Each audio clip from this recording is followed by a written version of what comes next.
voz é algo que me encanta há muito tempo. Spray de própolis, faz um gargarejo, nada disso chega nas pregas vocais. Eu sempre digo para as pessoas que eu não sou professora de canto. Eu, de fato, sou fonoaudióloga. Eu penso o meu paciente como paciente. A produção, então, da voz falada e da voz cantada começa a ser diferente já por aí. Não pode passar pelas pregas vocais, porque as pregas vocais estão no topo da via aérea. Se passar por elas, entra dentro do pulmão. Então ele quer fazer forte aqui, mas ele pode fazer forte aqui, que é a ressonância.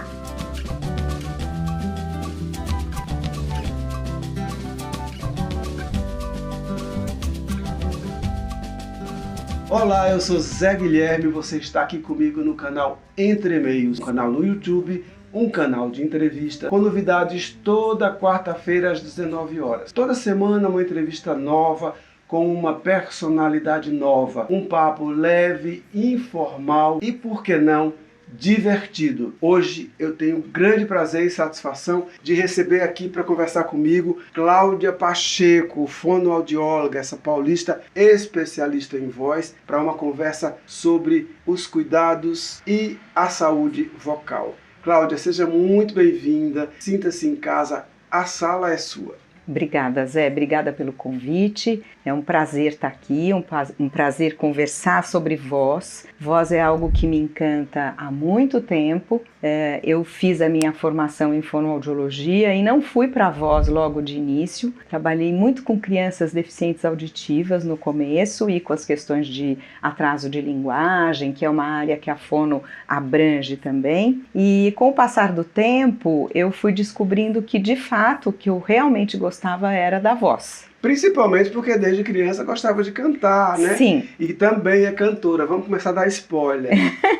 A cantora está meio desabituada agora, depois da pandemia, mas até a pandemia até que ela estava bem ativa, né? E aí eu fui fazer a formação, a especialização na área de voz, e a voz cantada sempre foi uma paixão. Acho que porque cantei desde pequenininha, tocava violão na adolescência, sempre cantei, sempre gostei de cantar, e aí fui estudar mais profundamente a voz. E resolvi fazer duas formações fora, nos Estados Unidos, em dois métodos muito interessantes, que é o método da Joestil, The Estil Voice, e o método da professora Ginny Lovetri, que é o Somatic Voice. O Somatic Voice foi uma formação que abriu a minha cabeça como fonoaudióloga. Eu sempre digo para as pessoas que eu não sou professora de canto. Eu, de fato, sou fonoaudióloga. Eu penso o meu paciente como paciente, não como aluno de canto.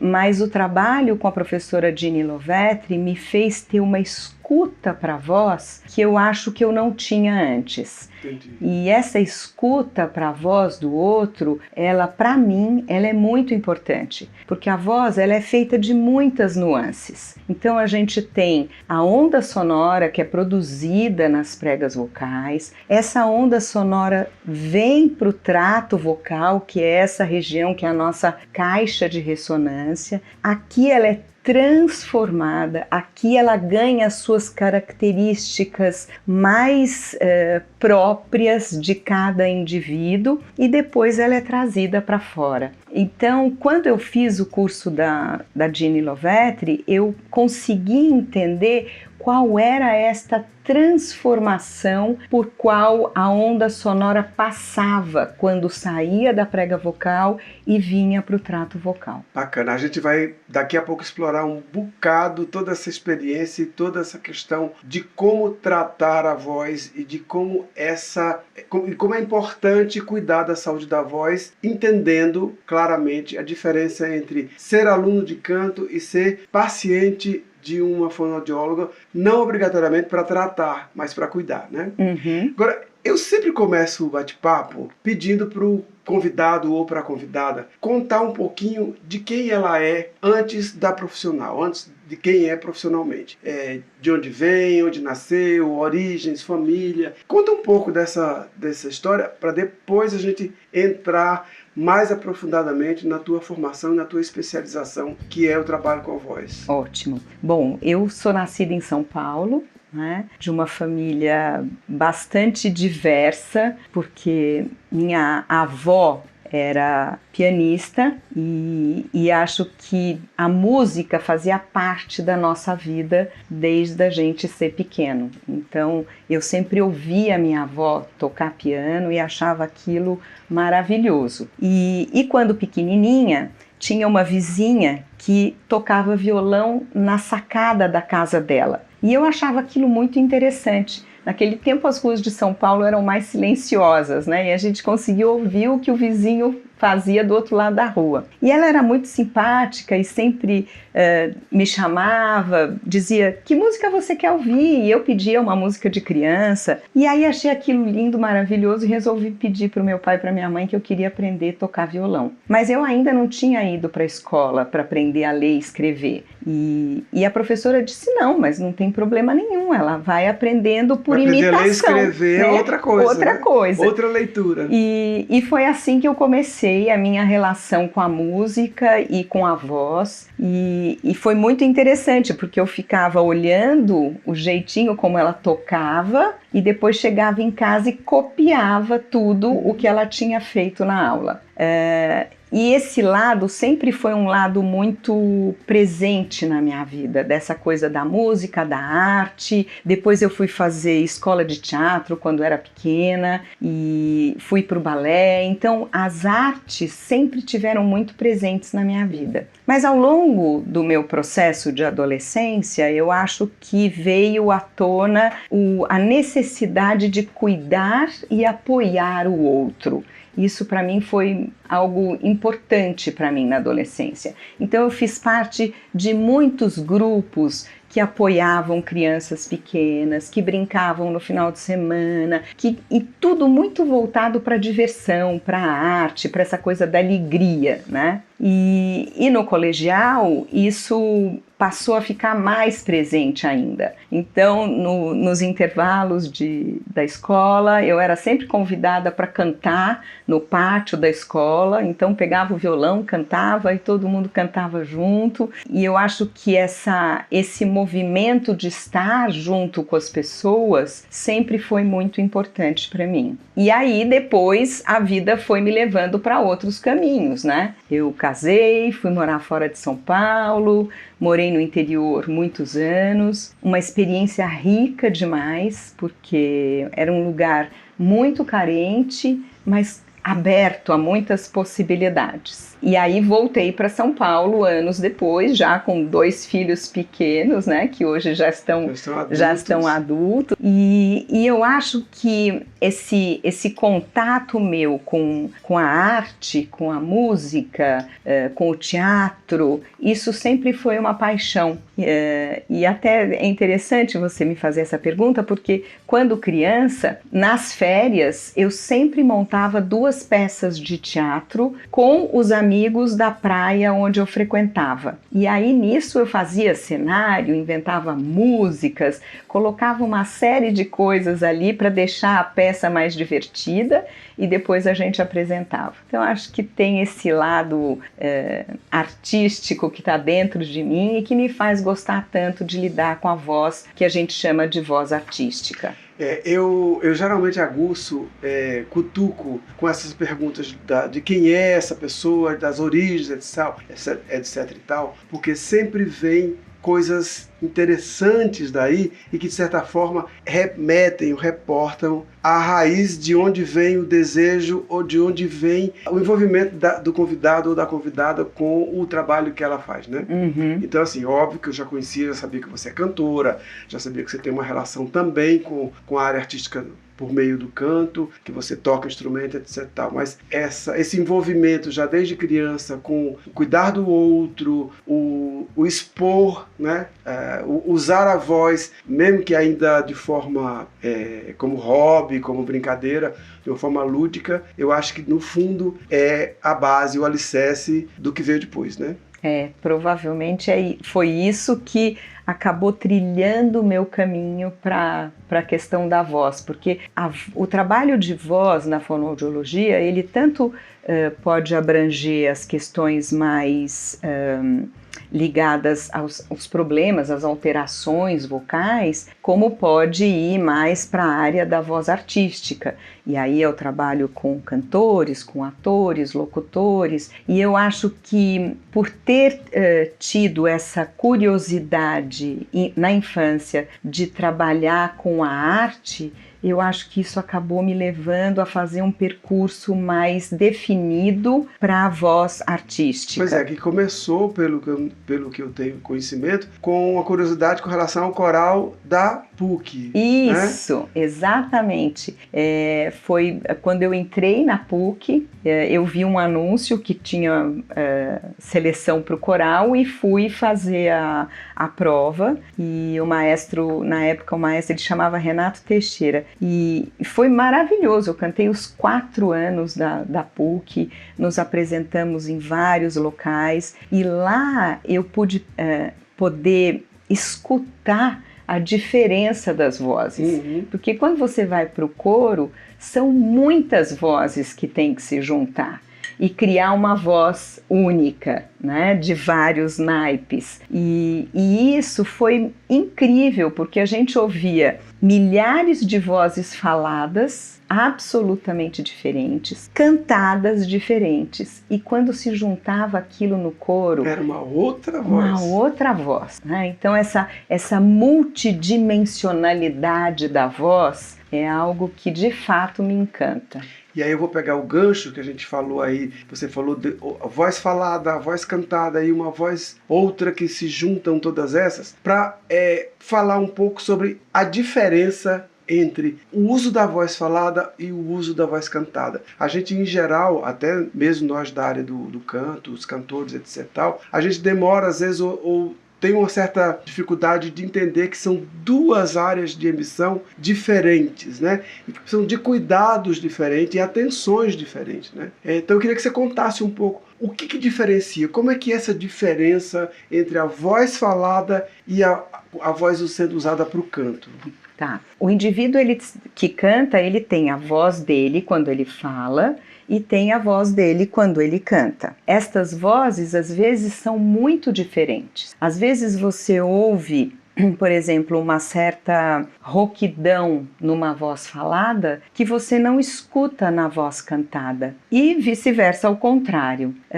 Quando a gente fala, a nossa fala acontece numa região da tessitura, né? A tessitura são as notas, as frequências em Hertz que o indivíduo tem. A gente tem 2 aspectos importantes. A gente tem a extensão vocal, que é o mais grave que eu dou e o mais agudo que eu dou sem nenhuma qualidade, por exemplo. E a tessitura é aquilo, até o mais grave ou até o mais agudo que eu vou, mas com qualidade, com beleza. Poderíamos dizer que é a área de mais conforto. Isso, mas não só de mais conforto, mas de mais beleza mesmo da voz. Ou seja, é uma área em que você consegue emitir a voz cantada com mais precisão, com mais beleza.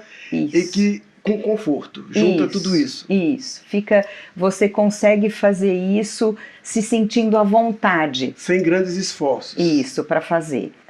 Então, na voz falada, a gente vai usar só um pedacinho dessa tessitura, porque a gente faz inflexões quando fala, né? Então eu posso dizer para você: oi, Zé, a minha voz foi lá para um agudo. Nossa, puxa, tô tão triste hoje. A minha voz foi para um grave. Então, na voz falada, a gente tem essa variabilidade melódica e ela é muito importante. No teatro, no trabalho de locução, essa melodia que se coloca na voz, que a gente chama de expressividade vocal, ela é fundamental para que você traga o texto, porque senão o texto fica uma coisa sem graça, né? Uma coisa lida sem nenhuma emoção. E a emoção, ela precisa dessa expressividade. A gente sabe que na voz falada a gente vai usar um ajuste muscular que prioriza a atividade do músculo da prega vocal, que é um músculo muito importante. Mas quando a gente vai para o canto, a gente vai para notas mais agudas que vão exigir que a gente use um outro músculo que faz parte do conjunto de atividades para que a voz seja produzida, mas é um músculo que não é o músculo da prega vocal, é um músculo que a gente tem aqui fora, que a gente chama de cricotireoide, e esse músculo alonga a nossa prega vocal. Porque se a gente pensar nas cordas do violão, a gente tem um pouco a noção do que acontece com a nossa voz. Se a gente pensar no misão aqui do violão, aquele gordinho em cima, ele é mais grave e a corda é mais gordinha. O mizinho, que é a cordinha de baixo, também é um mi, mas é uma corda mais fininha. É isso que acontece com a nossa voz quando a gente produz sons graves ou sons agudos. Então, quando a gente tem um som grave, a nossa prega vocal vai estar mais gorduchinha, porque a gente tem menos ação desse músculo cricotireoide, que é o tensor da prega vocal. Quando a gente vai para os agudos, ele entra em ação. E aí ele tensiona a musculatura que está aqui dentro da nossa cartilagem tireoide. E aí ele estica e a corda vocal fica fininha e vibra muito na pontinha, né? Muito mais rápido. A produção, então, da voz falada e da voz cantada começa a ser diferente já por aí, porque na voz cantada eu vou trabalhar com esta prega vocal mais alongada, às vezes por mais tempo, do que na voz falada. Fora isso, na voz cantada, a beleza da voz, ela se produz nas vogais. Por isso, os vocalizes dos professores de canto, porque são sons onde as pregas vocais estão fechadas, e aí elas vibram muito com a passagem do ar que vem lá dos pulmões. Sendo assim, no canto, às vezes eu dou uma vogal longa, canto um A por muito tempo, e essa prega vocal fica lá, trabalhando, vibrando, fechadinha, e isso, lógico que gera um desgaste no tecido da mucosa, porque a prega vocal é um músculo e por cima desse músculo tem uma mucosa muito delicada e muito flexível, e é ela que faz a beleza da onda sonora. E, portanto, quando esse ar vem e provoca essa vibração nessa mucosa, é aí que a gente vai ter uma onda sonora sendo produzida. Se eu faço um A muito longo, ela vai ficar um tempão ali vibrando naquela frequência que eu estou dando a nota. E isso, lógico, é um atrito naquele tecido, diferentemente da voz falada, que tem uma duração menor das vogais, né? Então desgasta menos. Desgasta menos. Porém, a voz falada traz normal, natural, né? Sem ser a voz falada artística, a voz falada nossa de todo dia, traz muito da nossa personalidade. Então, se eu sou uma pessoa que falo muito desse jeito, por exemplo, que pode até parecer um pouco mais arrogante, mais prepotente, mais duro, eu usando um ajuste de voz falada que propicia uma adução maior das minhas pregas vocais. Pode ser que com o tempo isso vá gerar um desgaste. Ou vamos pensar, por exemplo, nos professores, que muitas vezes têm que falar muito alto, porque são salas muito grandes, muitas crianças conversando. Este desgaste na voz falada também vai ser maior. Portanto, ambas as vozes, tanto a falada quanto a cantada, elas precisam de cuidados. Preventivos, né? Preventivos. E o cantor, muitas vezes, tem uma voz cantada belíssima e que de repente começa a aparecer com um cansaço vocal que ele nunca tinha tido antes. A rotina continua a mesma, ele vai ao otorrino, porque é muito importante que os profissionais da voz tenham um otorrino de referência, né? Que acompanhe a sua trajetória ao longo da sua carreira, porque é ele que vai observar as mudanças que possivelmente possam acontecer na prega vocal. Então ele vai ao otorrino, tá tudo bem, mas ele sente esse cansaço. Às vezes esse cansaço vem pelo uso da voz falada. Então ele está usando a voz falada de um jeito que está sobrecarregando mais essa adução da prega vocal, e isso acaba gerando um cansaço que reflete na voz cantada. Então, às vezes o cantor vem para a fono por conta desse cansaço e não tem nada a ver com a voz cantada dele. A gente descobre que não tem nada a ver com a voz cantada. É a voz falada que precisa ser trabalhada para que então ele tenha mais eficiência na voz cantada. Recomendações, tanto para a voz falada como para a voz cantada. A gente ouve com muita frequência as pessoas dizerem assim: não pode tomar gelado, não pode ar-condicionado, usa gengibre que é bom, usa própolis que é bom. E a gente sabe que gengibre não é bom, não faz milagre, que própolis não faz milagre para a corda vocal, mas existe uma cultura, um mito, inclusive no meio artístico, dizer: faz um chazinho de gengibre, masca o gengibre, espirra o própolis. E assim, quais são os cuidados mais eficientes para a prevenção de problemas com a voz? Então vamos pensar o seguinte: a prega vocal está numa estrutura que é a laringe, que tem por cima dela, então vamos pensar que isso aqui são as pregas vocais, tá? Isso aqui é a nossa língua. A língua está aqui, atrás da nossa língua tem a epiglote. A epiglote tem a função de proteger a entrada da via aérea. Portanto, tudo que eu como, que eu engulo, não pode passar pelas pregas vocais, porque as pregas vocais estão no topo da via aérea. Se passar por elas, entra dentro do pulmão. Portanto, a nossa epiglote cobre a via aérea quando a gente engole o chazinho de gengibre que a gente está tomando. A nossa epiglote cobre as pregas vocais e protege a via aérea quando a gente põe o spray de própolis, justamente para não cair lá dentro do pulmão. Portanto, todas estas coisas que as pessoas dizem, né? Toma um chá, spray de própolis, faz um gargarejo, nada disso chega nas pregas vocais.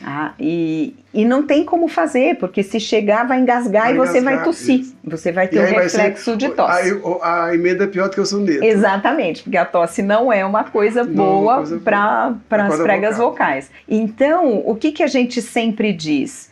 O chá é bom porque ele te dá um conforto, mas ele não vai fazer milagre calor, nas suas pregas vocais. O conforto é o quentinho. É o quentinho.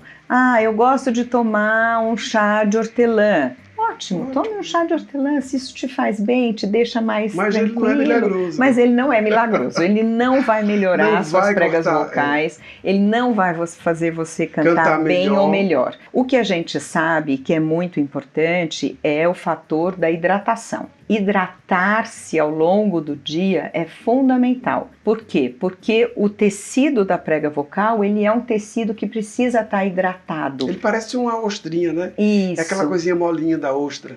Exatamente, parece aquilo. É uma boa analogia, assim, com a ostra. E como ele precisa estar úmido, essa umidade vem do seu corpo como um todo. Portanto, se você se hidrata bem ao longo do dia, as suas pregas vocais vão estar bem hidratadas depois. Outra coisa que é muito importante para a voz, que a gente já viu, hoje a gente tem pesquisas comprovando isso, é o sono. Então, descansar, dormir bem é algo fundamental para que a gente mantenha também uma boa qualidade vocal e uma boa qualidade de vida, né? Portanto, assim, se a gente for parar para pensar o que é que faz bem para a voz, os exercícios. Manter uma rotina de exercícios para a voz é muito importante, assim como manter uma rotina de canto ou uma rotina de treino de textos falados. Isso é fundamental. Eu fico curioso, e eu fico curioso até por uma questão particular, né? Abafa o caso, não vamos falar do meu, mas vamos falar de uma situação... Podemos até falar do que me aconteceu nos últimos anos com relação a essa necessidade de cuidar da voz, mas aí cuidar dela para além dos cuidados que eu já tinha de aula de canto, de fazer exercícios de fono.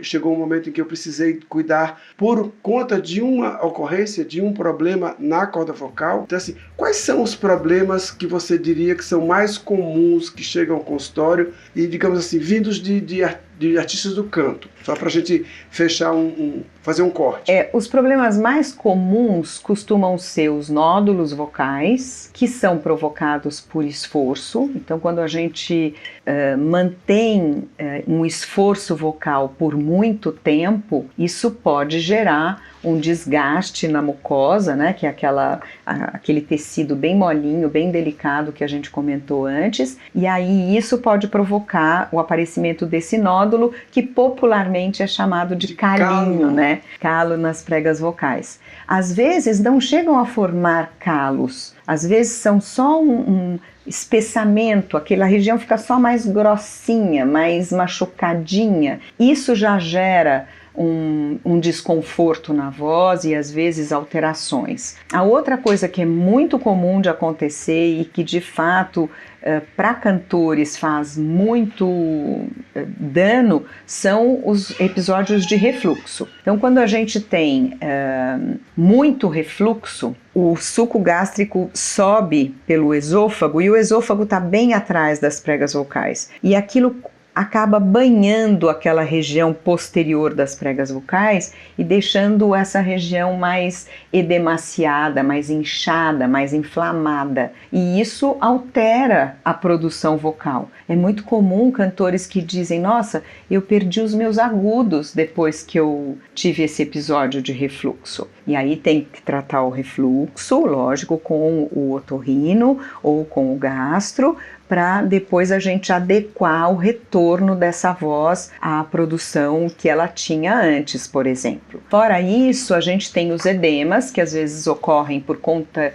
de gripes prolongadas ou quadros de sinusite muito prolongados, porque drena na parede posterior da faringe aquele líquido da gripe, né, da inflamação, e aquilo acaba machucando mesmo a região posterior novamente. E aí a pessoa vai fazendo adaptações para conseguir produzir a voz, e essas adaptações tiram você do lugar de sempre. E aí o cantor se perde e fica aflito porque não consegue dar o agudo do jeito que ele dava antes, ou perde os graves ficam muito pesados, quebram.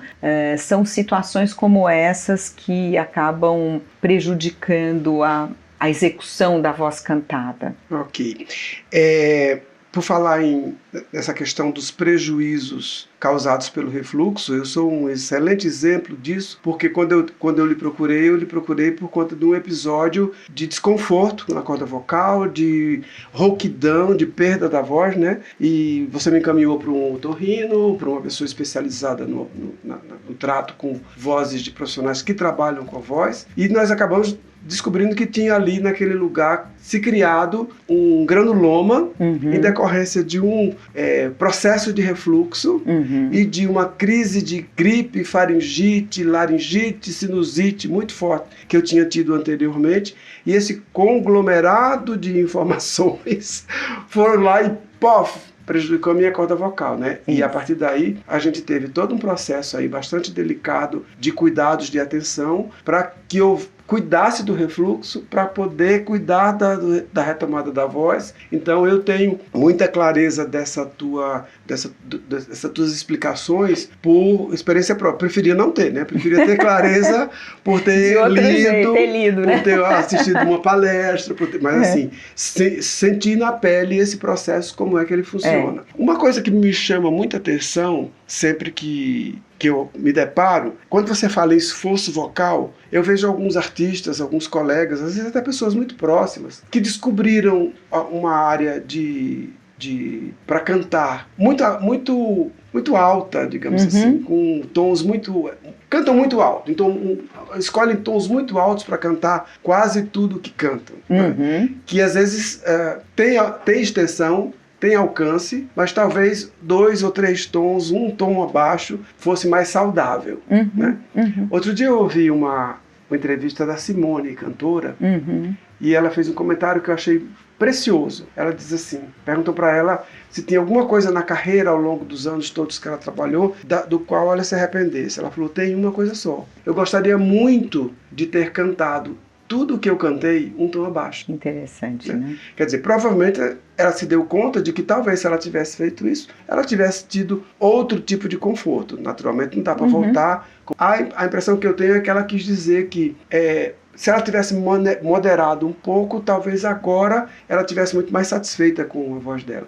E olha que a Simone tem uma qualidade de voz a essa altura do campeonato belíssima, aquela voz linda. Mas na reflexão dela, ela preferia ter cantado tudo um tom abaixo. Então, quando você fala de esforço desnecessário, a gente poderia estar pensando nesse sentido de cantar em tons muito mais altos do que deveria ou que seria mais adequado. Eu acho que a gente pode pensar num conjunto aí de fatores. Vamos pensar que a voz, ela é uma onda sonora que é produzida nas pregas vocais, e essa onda sonora é transportada pelo ar para a caixa de ressonância, que é o que a gente chama de trato vocal. Toda essa região nossa da boca, língua, dente, bochecha, seios paranasais, tudo isso reverbera essa onda sonora. Quando o cantor canta numa região que requer mais energia dele, muitas vezes ele acha que precisa tirar toda essa energia única e exclusivamente da prega vocal. Então ele quer fazer forte aqui, mas ele pode fazer forte aqui, que é a ressonância. E aí ele ganha a possibilidade de ter menos sobrecarga na prega vocal e otimizar mais esse uso da voz. Os trabalhos hoje na área de condicionamento vocal são muito importantes. Os fonoaudiólogos têm estudado muito essa questão do condicionamento vocal. Como é que a gente trabalha com as diferentes fibras musculares e que tipos de exercício? Muitas vezes a gente precisa de exercícios mais isométricos, outros mais isotônicos. Às vezes, então, a gente vai trabalhar com aquele cantor com exercícios de mais agilidade, para que a gente tenha uma troca de atividade muscular maior. Noutros momentos a gente vai trabalhar mais com notas longas. Noutros momentos a gente vai usar mais exercícios de ressonância, para que a gente possa trazer uma percepção maior para essa caixa de ressonância, para que ele possa usar isso sempre quando vai cantar. A gente precisa pensar que se eu estou cantando e a minha voz está ficando muito cansada depois das minhas apresentações, algo saiu do lugar. Isso não quer dizer que eu não vou poder cantar mais. Não, isso quer dizer que provavelmente eu vou ter que fazer novos ajustes, assim como tudo na vida. Tudo na vida. A gente reajusta a nossa vida ao longo dos anos, não só ao longo dos anos de trabalho, mas ao longo dos anos de vida também. E isso é possível de ser feito com o cantor ou mesmo com o ator, com o locutor. Basta que a gente tenha atenção para isso e não queira forçar o trabalho em cima desse desgaste. Sempre que o desgaste aparece, é importante que esse cantor ou que esse ator conversem ou com o seu preparador vocal, ou com o seu professor de canto. Se tem um fonoaudiólogo, que procure um fonoaudiólogo. Este fonoaudiólogo vai encaminhar para um otorrino, porque é sempre importante que se tenha o exame de otorrino. Essa coisa do trabalho multidisciplinar é fundamental. Professor de canto trabalhando com fonoaudiólogo, fonoaudiólogo trabalhando com professor de canto, trabalhando com preparador vocal, trabalhando com otorrino.